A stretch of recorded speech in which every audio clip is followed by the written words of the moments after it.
Bonjour mes amis, c'est Nabil, bienvenue encore une fois sur ma chaîne YouTube. Aujourd'hui, on va parler de comment brancher une LED. Donc restez branchés, ne partez pas loin. Et n'oubliez pas, abonnez-vous pour recevoir les prochaines vidéos. Sur beaucoup de tutoriels en ligne, les gens ne parlent pas beaucoup de cette étape et l'identification des pôles de LED, en pensant que tout le monde sait comment faire. Alors que c'est très important pour les débutants.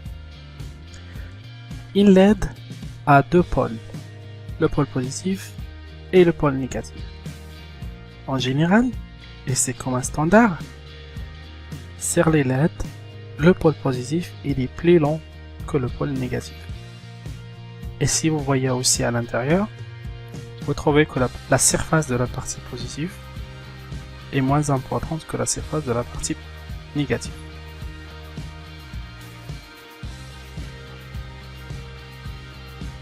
Pour brancher donc correctement une LED, il faut relier le pôle positif avec le pôle positif de la source et le pôle négatif avec le pôle négatif de la source.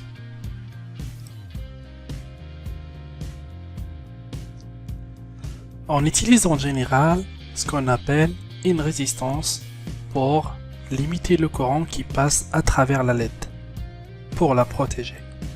Je vais vous parler dans les prochaines vidéos sur comment choisir la valeur de cette résistance en fonction des circuits dans lesquels on l'utilise. Dans les prochaines vidéos, vous allez vous contenter d'appliquer les valeurs que je vous dicte à chaque fois qu'on veut faire un tutoriel. En attendant que je vous explique comment les calculer vous-même.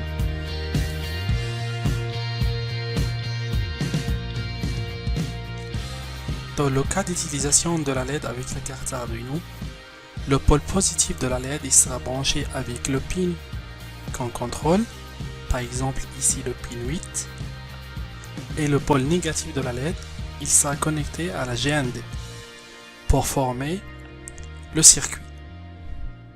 Dans ce cas, la carte Arduino elle joue le rôle d'une source d'alimentation de la LED.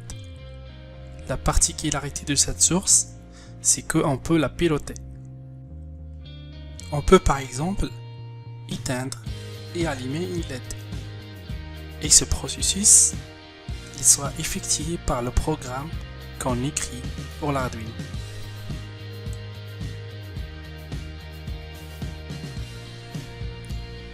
Voyons donc comment je vais brancher ma LED en pratique. On prend la sortie 7 qu'on va utiliser nous. On va la poser sur le breadboard. Donc si vous ne savez pas comment ça marche le breadboard, je vous conseille d'aller consulter les autres vidéos sur ma chaîne. J'ai bien expliqué comment elle fonctionne.